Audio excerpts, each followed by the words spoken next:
Oi, meu nome é Clara e eu vou apresentar para você o trabalho da disciplina de redes de computadores. Então, o que é uma rede de computadores? Uma rede de computadores é um conjunto de computadores autônomos interconectados por uma única tecnologia. Então, ou seja, é algo mais limitado, já que os computadores vão precisar usar essa mesma tecnologia, então eles vão ter que estar próximos um ao outro fisicamente. Então, dessa forma, quando você tem muito dessas redes, você vai precisar de uma tecnologia maior ainda para interconectar elas. E aí que vão entrar os protocolos, que eles foram propostos para a internet, que é essa grande rede mundial, e o seu trabalho é fazer com que uma rede se comunique com outra, apesar de possuírem tecnologias diferentes. Então, afinal, o que é a internet? A internet vai ser o conjunto de redes de computadores que vai interconectar milhões de dispositivos computacionais. Você pode pensar na internet como se ela fosse um conjunto de ilhas, onde cada ilha é uma rede de computadores independentes, e essas ilhas precisam se comunicar de alguma forma. Então, os sistemas finais ou hospedeiros. Dentro das redes de computadores, nós vamos ter os sistemas finais ou os hospedeiros, que são os hosts.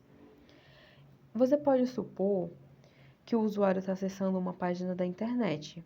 Então, ele vai ter um browser na máquina dele e esse browser é um software. E por debaixo desse software está rodando um protocolo chamado HTTP. E ele entende as mensagens que esse software precisa transmitir e receber. Tipo, caso você queira acessar uma página do Google, o Google tem servidores espalhados no mundo todo. Então, se o servidor web do Google está hospedando a página web do Google e você digitar a URL, vai existir uma série de coisas que vai abrir um canal de comunicação entre a sua máquina e a máquina do servidor do Google. E essas duas máquinas vão ser os servidores finais. Então, os hosts eles vão ser conectados entre si por enlaces, que são links, de comunicação e computadores de pacote. Em resumo, a função do comutador é receber um pacote de uma entrada desse switch, o comutador, e decidir para onde que ele vai encaminhar esse pacote. Outro exemplo de computador são os roteadores, que são responsáveis pela comutação dentro da rede global da internet. E nisso, lembrando, como eu tinha dito anteriormente, que a internet é formada por ilhas, e essas ilhas são as redes locais, mas uma ilha e outra ilha vai precisar de uma comunicação. E para haver essa comunicação, é que vão existir os roteadores espalhados entre elas, que vão permitir que uma ilha possa se comunicar com outra distante.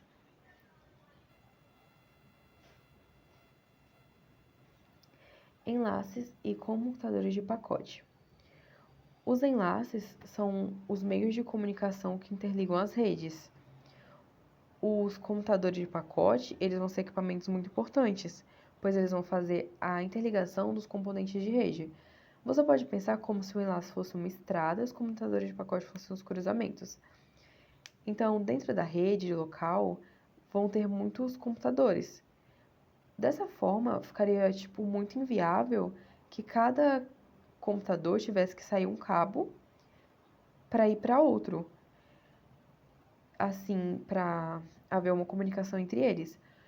E aí, a função do computador é que ele vai centralizar essas comunicações, então dessa forma vai sair um cabo do computador e vai direto para o computador de pacotes, que vai ser geralmente um switch na rede local. E nesse switch vai ser levada a informação para qualquer outro ponto dentro da rede local.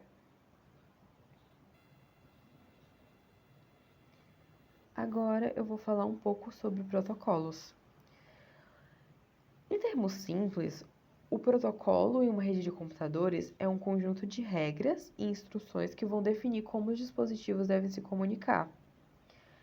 Ele vai estabelecer a maneira como os dados são organizados, transmitidos e interpretados, garantindo assim uma comunicação eficiente e organizada. Então, os protocolos, eles são essenciais para que diferentes computadores e sistemas eles possam entender e trocar informações de maneira adequada. Então, aqui como está no slide, é que eles vão inferir as regras que a gente precisa ter para ver a comunicação em uma rede de computadores, como eu já estava falando. E cada protocolo, ele vai ter uma sintaxe e uma semântica. A sintaxe, ela vai ser como, por exemplo, vai determinar o formato dos pacotes.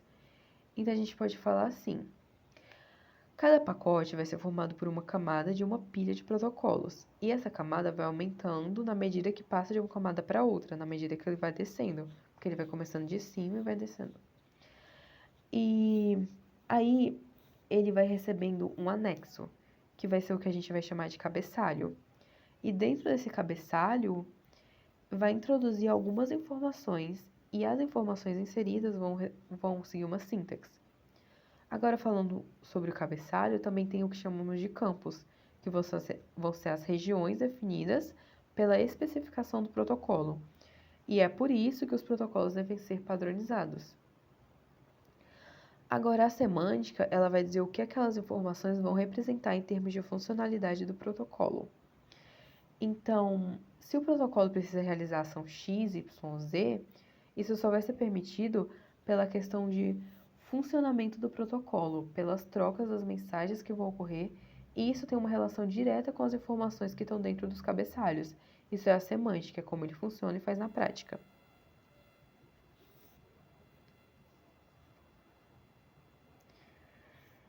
Aí aqui a gente tem a famosa pilha de protocolos. Então, para uma rede de computadores funcionar, diferentes protocolos precisam interagir entre si. E para isso a gente visualiza esses protocolos como se eles fossem uma pilha. E essa pilha é como se ela fosse uma hierarquia. As camadas superiores, elas mandam nas camadas inferiores. E a camada de cima vai utilizar o serviço das camadas de baixo. Outra coisa interessante é que as camadas elas vão conversar somente entre as suas vizinhas. E a mensagem vai sempre iniciar na camada superior, que é essa de aplicação. E as camadas inferiores, elas vão ser responsáveis pelo movimento e pela movimentação de dados. Agora eu vou falar um pouco de forma bem breve sobre cada uma. A aplicação, ela vai se responsabilizar por protocolos que lidem com a parte da mensagem propriamente dita.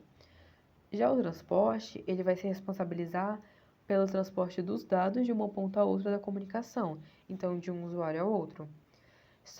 Já a rede vai se responsabilizar pelo tráfego dessas informações por dentro da internet, escolhendo as melhores rotas de uma ilha a outra. E o acesso à rede, ele vai se responsabilizar pela movimentação dos dados dentro da rede local e entre equipamentos vizinhos.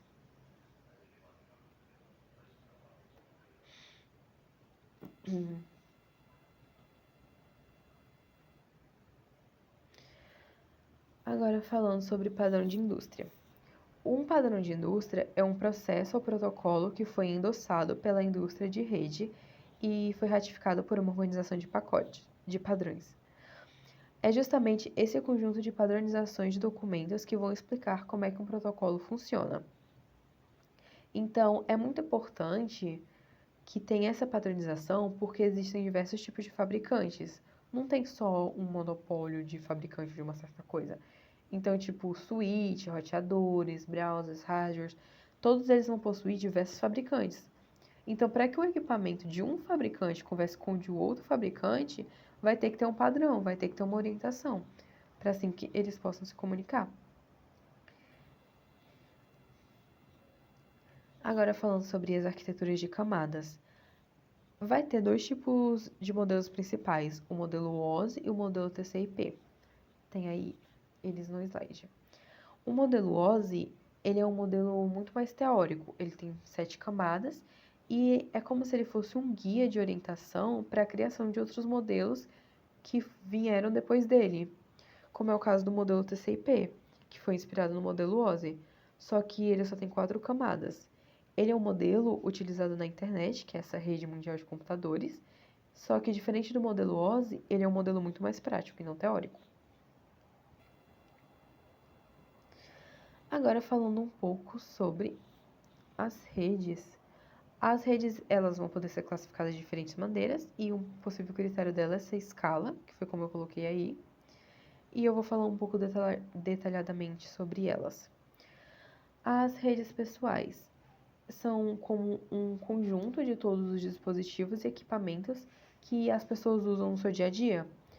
E a conexão entre esses dispositivos vão ter um raio de alcance muito pequeno, tipo o seu smartphone, que ele vai se comunicar via Bluetooth com uma caixa de som, ou um notebook, que vai se comunicar com um relógio, entre outros.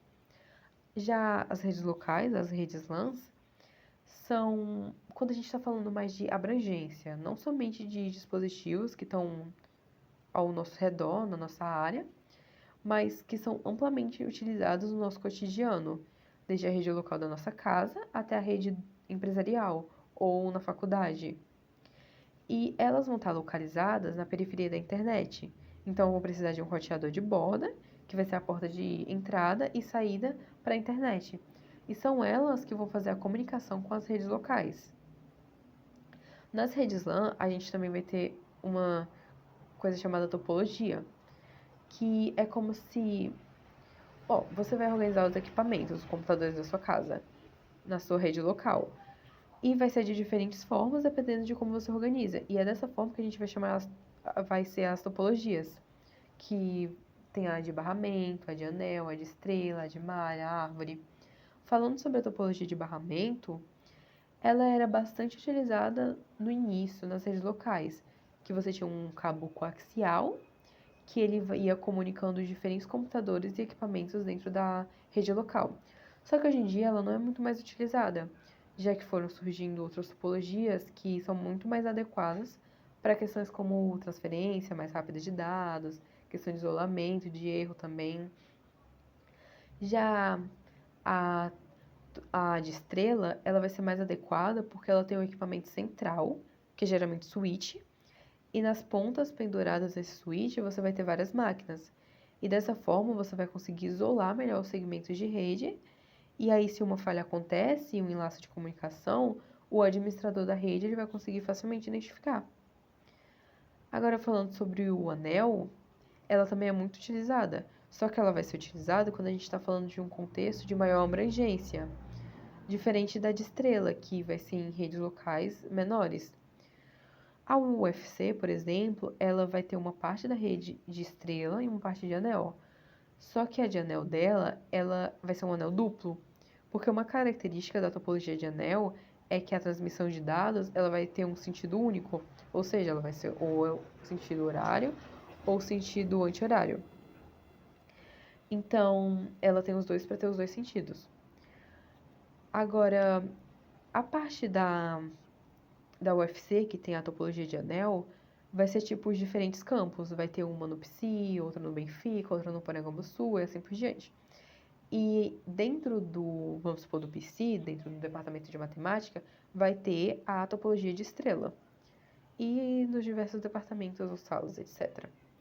As antropologias eu não vou citar muito porque elas são bem menos utilizadas. Agora, falando um pouco sobre as redes metropolitanas, as MANs, elas são mais conhecidas por... É uma rede a cabo. Aí, algumas empresas elas vão oferecer serviço de televisão. Agora, quando a gente está falando das redes de longa distância, as WANs, elas vão ser bem parecidas com uma forma de organização da rede internet.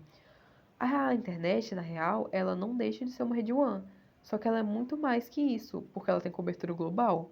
Enquanto a rede WAN, ela vai ser, vamos supor, contratada por uma grande empresa que está querendo conectar, por exemplo, a sua filial com a sua matriz. Então, ela vai contratar um serviço de uma ISP e a ISP vai formatar uma rede WAN para aquela empresa. E aí, essa rede WAN vai estar separada da internet, então ela não vai estar necessariamente conectada na internet. E aí, falando hoje, a gente já falou da internet, mas falando um pouco mais, sabemos que a internet, ela pega o sistema da WAN, só que ela vai ser em escala global. E ela vai pegar um diferente conjunto de redes heterogêneas e vai conseguir com que falem a mesma língua. Agora, falando um pouco sobre redes de acesso. As redes de acesso, elas são formadas por enlaces físicos que conectam um host ao primeiro roteador, também conhecido como roteador de borda, partindo de um host até outro qualquer. E aí tem alguns exemplos que eu vou falar um pouco. Por exemplo, o discado. Ele é o acesso da internet por meio de linhas telefônicas analógicas, só que você vai usar um modem para discar o número do provedor da internet e assim você vai estabelecer uma conexão temporária.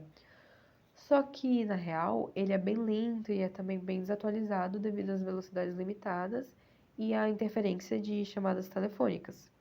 Então não é muito bom. O DSL, ele é um jeito de se conectar à internet usando a linha telefônica, só que mais rápido que o discado, porque ele vai permitir usar a internet e o telefone ao mesmo tempo, porque ele vai usar partes da linha para cada coisa que o discado não fazia. Então é uma melhoria. Só que a velocidade ela ainda pode variar dependendo da distância até a central telefônica. Aí o rede de acesso a cabo. Ele vai ser uma maneira de se conectar à internet usando cabos de televisão, só que vai oferecer velocidade mais rápida em comparação com os outros dois, porque ele vai utilizar uma parte do cabo da TV para transmitir dados da internet, só que a velocidade pode diminuir durante os horários de pico, quando muitas pessoas estão online ao mesmo tempo. E aí isso pode afetar a consistência da conexão. Aí falando agora sobre